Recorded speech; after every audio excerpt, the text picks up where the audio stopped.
You won't look at Allen Iverson and say he did not reach his potential. I think for a guy his size, he was the most intimidating player in the NBA. Who's on your short list of best competitors you faced? Michael Jordan, Allen Iverson are the two that come to mind immediately. I'm gonna go with AI, because he was fearless. Our word number 3 was Allen Iverson. And I remember just being like so scared to play against AI. My first game against him was preseason game in the Forum. I knew he was the #1 pick. I didn't know his game at the time. And Sam, if anybody knows Sam, they know son. You know, he got a left to right crossover, son.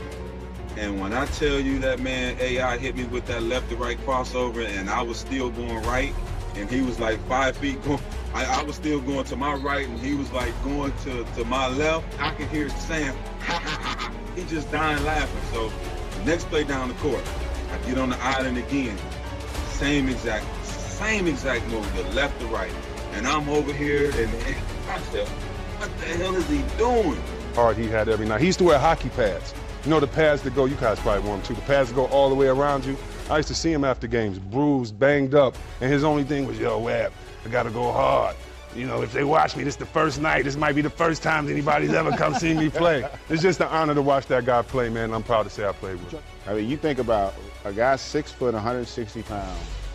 He was intimidating because physically he had a level of speed that nobody had ever seen. You know about the killer crossover, but to see Webb's point, the athleticism and then the relentless attack mode that he was in. Iverson would go out there and take 35, 40 shots. He was in attack mode the entire game, and that just put a tremendous amount of pressure on 5 guys defensively. It wasn't just the point guard. I just never seen anybody like him. He's just fearless. That's what I respect most about him. He brought it night in and night out. You talk about guys that had an attack mode like Jordan and Kobe, that they're always compared. He's on par with them in terms of his aggressive attack to the game. There's a moment in sports history that transcends the game itself. A snapshot of raw talent, unyielding defiance, and a symbolic changing of the guard. It's a cultural earthquake. To understand the crossover, you have to understand Allen Iverson. He wasn't simply a basketball player. He was a force of nature. High snap. Abbott gets another good kick away. This into the wind drives Iverson back. Iverson will take it on the one hop, trying to get a block on the sideline. He does. He's down the sideline looking for one block. He may go. He will. Whoa. Football was like my favorite sport. I remember the first time my mom wanted me to play basketball. I came home from school. She told me I was going to basketball practice, and I cried all the way out the door. I said I didn't want to play basketball. I felt basketball was soft. Gallagher, he is hit, throws it and completes the pass. Along the sidelines, Allen Iverson with the stick, and it's incomplete. Football is just so competitive. Pressure throws, it is picked up by Allen. Every down is important, you know, regardless of what position you play. Good look at Allen Iverson. Oh, I was the best. They'll tell you. I mean, it ain't no secret to it. You know, you can ask anybody from Hampton or Newport News. Well, I view him as a legend. He would come down, drop way back. He would come from his toe, you know what I'm saying, from his ankle, and sling, throw a 60-yard bomb. Nobody over here just dip out of there, run for like 30 before he get tackled. He's just so quick, he run around. You see him now, you know what I'm saying? He's not the league MVP for nothing. We call him Bubble Chuck, you know what I'm saying? Here come Bubble Chuck.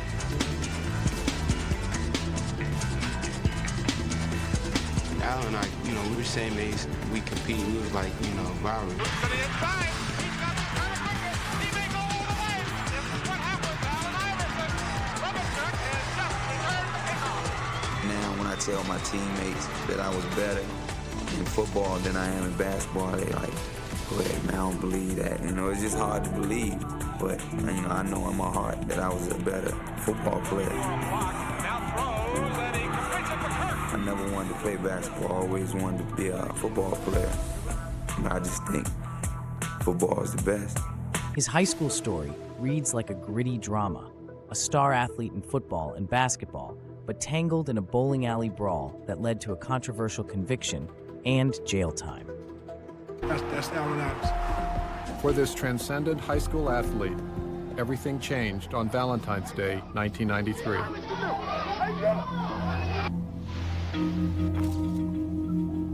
You have all the black guys who said the fight started because the white guys called them. You got the white guys who said Iverson and his boys were walking through there trying to be Barney badasses. It was the worst case of racism ever seen in the court system. I was convicted before I even went in court. Always race is the elephant in the room, blocking out some of the light. And I'd be lying if I said that those things didn't hurt. People been throwing shots at me since the first time I went to jail. Iverson's conviction was later overturned, but the damage was done. His college career at Georgetown under John Thompson mixed brilliance and rebellion. He averaged 22.9 points per game and broke all kinds of records. But off the court, his attitude and style challenged the traditional basketball establishment. I remember watching kids like go crazy for his shoes when we were in high school. And see him and be like, yo, he's the coolest dude. Like, he got the braids, he got the, the arm sleeve, he got the tats, he got the swagger, and he got the game to back it up. Then, the NBA. His early years were a struggle. The Philadelphia 76ers were a losing team. Iverson was a rookie, and he was being challenged by veteran players and coaches. The NBA was not ready for Iverson. Early in his NBA career, Iverson was labeled as selfish, a ball hog, and a problem. His relationship with then-coach John Lucas was very tense. He was also struggling with the speed and physicality of the NBA. Now let's talk about the king, Michael Jordan. By 1997, he was a living legend. 5 championships, 5 MVPs, a global icon. He was the standard, the benchmark, the ultimate test. His aura was undeniable. His stats were astronomical, averaging 29.6 points per game that season, with a field goal percentage of 48.6%. He was the apex predator, and Iverson, the young lion, was about to step into his domain. Jordan's defensive rating that season was 91.4, demonstrating his complete dominance on both ends of the floor. Jordan represented the old guard, the established order, the very thing Iverson was destined to disrupt. March 12, 1997, Philadelphia, Chicago. Iverson, a rookie with the ball in his hands, facing Jordan. The United Center held its breath. One of the biggest memories for me was the night they played the Bulls.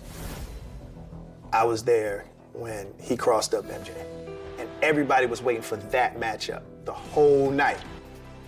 The crossover, a blur of motion, a double, maybe triple hesitation. Jordan, caught off balance, stumbled. Iverson, wide open, shoots the jumper. Swish. It wasn't just the shot, it was the audacity, the sheer, unadulterated defiance. It was a statement. Iverson was here, and he wasn't going anywhere. Crossover. Very quick. He handles the ball very well with his crossover. Like to come back to his right hand, but he keeps the ball real low. And he's small, and he's certainly closer to the ground than I am. So I couldn't have been too much of a hero to you if you crossed me like that. So that was the only conversation we had about that. After the game, Jordan, ever the competitor, reportedly told Iverson, "Good move, kid." A rare moment of respect, even in defeat. The crossover transcended a simple highlight. It was a cultural moment. Iverson went on to win the 2001 MVP award, averaging 31.1 points per game, proving that his talent was undeniable. Some argue that Jordan, at that point, was past his prime. Others say it was a fluke. But here's the truth. It doesn't matter. The moment was bigger than the game. Iverson, in my opinion, was one of the most influential players of all time. He changed the game and the culture of the NBA. Does Allen Iverson fit in there at all for any of you here? No.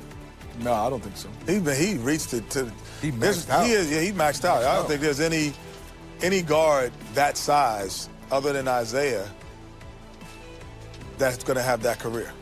I don't think anyone. I think a lot of the guards like Ty Lawson, they thinking Allen Iverson. Thanking guys like Isaiah to say, you know what, if I'm 5'10", 5'11", or even 6 foot, I can use my quickness. If I got a jump shot, use the pick and roll. Allen Iverson said that he can get knocked down 100 times, he's getting right back up. Yeah, but I think he maxed out. Yeah, I don't think he. You won't look at Allen Iverson and say he did not reach his potential.